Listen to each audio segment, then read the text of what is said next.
Okay. Hello Franka. Hello. Nsanyuse okukuuliza bro. Kale mugana ina nsanyuse okukuuliza sewu. Kale papa. Sewu. Wasuze otya? Bulungi mugana wange. Wasuze otya? Nasuze bulungi. Mwebale byonna. Papa. Mwebale omukolo guweesa ekitiibwa. Amina papa. Kale mbadde nsaba osookeeyo obuze kubatuuliriza tuli ku Radio Sapiensia kumpe obutereevu ssebo. Abawuliriza mwenna, abawagizi ba Moze, abawagizi ba Good Life, bambi mbeebaza, mwasuze mutya, mbeebaza nnyo okwagala Moses Radio. Kinzizaamu nnyo amaanyi okulanga ekifo tekimala. Ekifo tekimala kubanga si kubangako kalango ku TV oba ku radio station yonna. Ate lwenakakuba kijja kuyitirira. Mba neeraliikiridde ebyo ebimu ebiŋŋaana n'okuŋŋaana. Okay, abantu balindiridde okulya ku bimu ku ebyoyogera. Moses Radio yava mu bulamu bw'ensi Omukama amuwummuze mirembe. Ennaku z'omwezi zaali lumu ogwokubiri 2018 ku Case Clinic awo. Embeera mugisanze mutya nga famire Moses okuva lwe yavaawo? Embeera mu butuufu mu kusooka twalinga ffenna abavuddewo. Naye twebaza Mukama Katonda nti ekimu ku kitwetedde naffe okuguma ye mmwe abaagadde Moses okutuuka ku ekyo kyonna bwe kiri. Naffe kitugumya era mu myaka 5 kusaana tosobola kuŋŋamba nti mpulira nkiwulira muli kinnuma naye ninamu n'essanyu okulaba nti Moze y'ani yava mu famire efaanana bw'etyo. Naye okulaba ng'ensi yonna taliiwo naye emulaba nga waali. Okay, mpozi njagala okukwebaza okutwala omukisa guno okukwebaza ku lw'okuba nti nno ewaka walabika bulungi. Hello.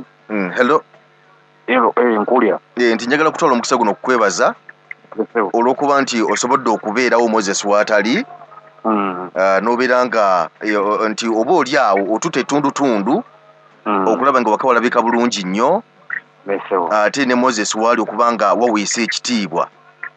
So nkwebaza papa. Kale mugana wange naye nti ensi kyetamanyi obuvunaanyizibwa bwanzirira buddizi yali abunzibako buddi. Era naye munyini akimanyi nti obuvunaanyizibwa bwanzirira buddizi yali abunzibako. Yali yabuwamba. Okubanga yali yakikuba.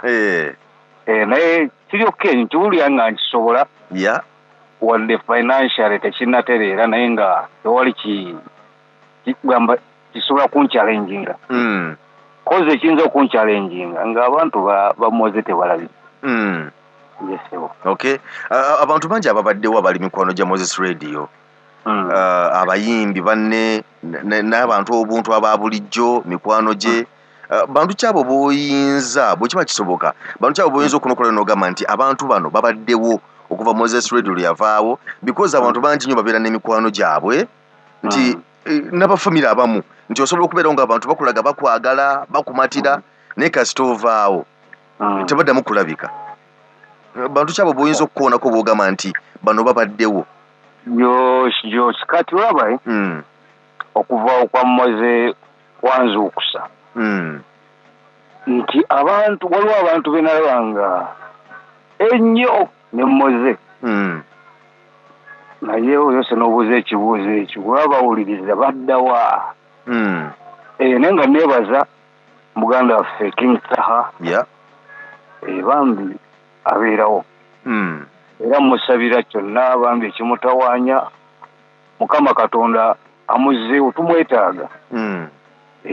Neebaza Spice ne manager we babeerewo mami.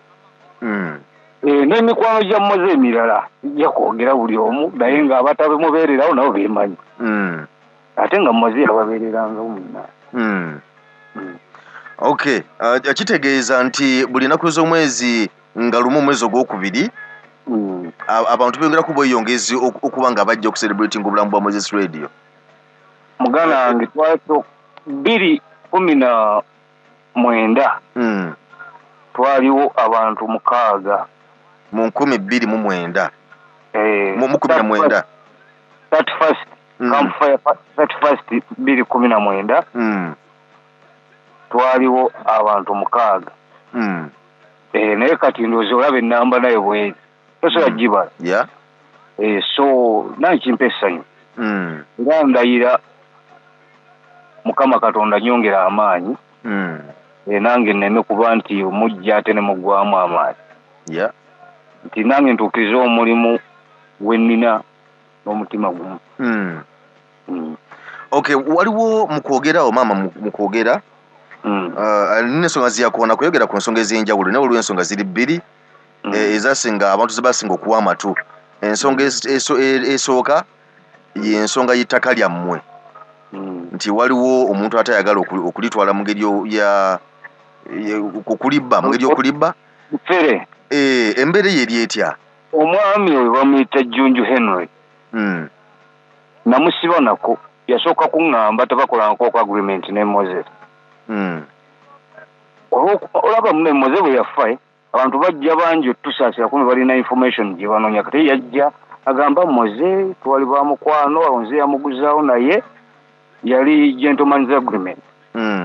Tina agreement yona gye twakola netugamba okay nga bambi akuzaamu amaanyi nti musajja ono wamazima kati najja mu paati tu nagamba Moses namuguzaako eri waggulu wano wansi omugulewo oba ntundawo.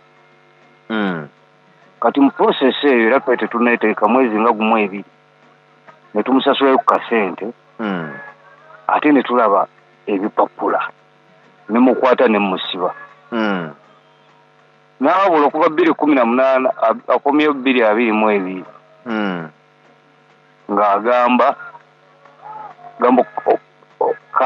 esitole empanvu nnyo naye kangi kutule ng'agamba nti ate Moses yamuguzaawo ne batuuka Moses n'alema okusasula okuzimalayo sente n'ayagala ne bategeeragana nti amuddize sente ze oba n'amuddizaako obukadde 7 mbu yajja n'okujja ne balansi ng'anoonya ni gwe abaamuwa ne tugaana ate ekyo kipya nnyo naye nga buli omu yenna amanyi Jjunju taddakaga kubanga kati enkambi nataddeyo enkambi endala bamulaba bonna yenna kyonna ekimutuukako kijja kuba kikwata ku nze kubanga yenna anankwata nja mubuuza bwe bw'oliraba muntu yenna ng'akuba maama wo okola ki? Yakuba maama wange naye munoonya nange kubanga ne poliisi gyebiri tebamukwata. Baleka baagala nange ate male twesinkane bakwate nze. Okay, kale kakati waliwo ensonga endala gwema ensonga zabadde 2 ensonga endala ye y'abaana abaleetebwa oluvannyuma olw'ebbanga eriyiseewo ng'omugenzi amaze okutuva ku maaso ate abaana okuleetebwa nga bagamba nti ye yali abazaala. Ensonga embadde nsaba kati nga ggwe kuba kati gwe bataata w'abaana abo mbadde nsaba nayo awuliriza naye obeeko gy'okimugambako tufune okutangaazibwa. Olaba kiri disappointing nti Moses yafa tumanya abaana 5 era abo bo ensi yonna ebamanyi ne balyoka batandika baleeta abaana nga ne abataano abo teri afaanana be baleeta. Oba okitegeera bulungi teri baana be baleeta bafaana abaana be tumanyi. Olaba omwana newebuuza n'emyaka ng'emyaka mingi omwana wa Moses first born tumanyi bweyenkani ate n'oluleetera omwana nga myaka 19 myaka newebuuza ate Moses yamuzaala ddi yamuzaala ali West 1 kitabula bambi kitwemesa n'okukola oba oli awo mukadde nakukubira essimu oli wala ate kino kiri ate ndoza baagala ate tukole mawulire malala. kubanze waliwo ebintabula nga njala kukola y'amawulire naye kati ensi eyagala ki olina agezaako okuyingiza omwana atali wa famire mu famire wamugamba nti kati bya musaayi n'abula ate wemulanga waliwo omukolo ne bannamawulire nga waali webuzaani ddala ali emabega waakyo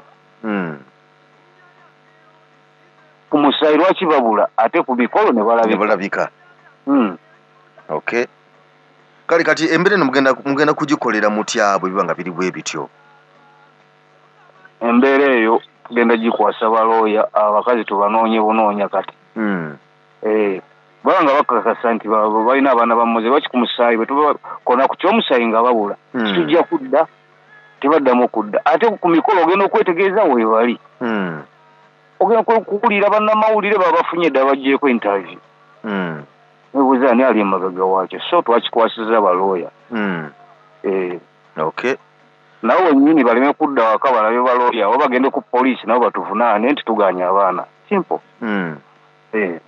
kale bro njagala kukuta naye mbadde nsaba obeeko obubaka bw'owaayo eri atuwuliriza ku sayidi yo niye famire yonna obubaka bwempa abawuliriza abawagizi ba Moze abawagizi ba Good Life Moze yatulekera obubaka bwa kweyagala era kinsanyusa nnyo nti ebbanga lyonna emyaka 5 teri yali alwanyeeko ku mukolo gwa Moze wadde kugaa nti akasimu bakabbye wadde ki eyo ewa respect nti bambi bonna bajja with one love so mbebaliza ddala era tugende mu maaso nga tukizimba bwe tutyo myesebo kale Frank nkwagaliza birungi birere bro kale muganange kale bandabire side ye kale bambirange bwotyo nsanyukidde nnyo bakristu bannange mwebale nnyo okunziruukirira buli kizibu kyonna ekigwawo ne ku luno olw'ekibba ttaka nja kubayisa obudde bwakyo nga butuuse mulabe omusajja oyo antawaanya buli kimu nkirina Moses teyali musajja muyaayi empapula ze yaziwandikanga endagaano ekyapa omusajja oyo yakigaanira ndowooza alina ekigendererwa kye akyusakyusa statement buli lunaku nsaba n'abo abaleeta wano abaana baabwe be bazaala eyo oba babazaala eyo kubanga Moses yali si muyaayi Moses bwe yazaalanga omwana we ng'asooka kugamba muganda we funa emmotoka oleete emmotoka oteekemu maama wange agenda alaba omwana wange naye nze wano bandeetera n'abaana ab'emyaka 28 bannange muleke kukizannya Moses tasobola kuzaala mwana wa myaka 28 ate kati waliwo gwe nawulira ku mawulire ennaku zino mbu wa myaka 2 oba Moses yamuzaala ng'ali awo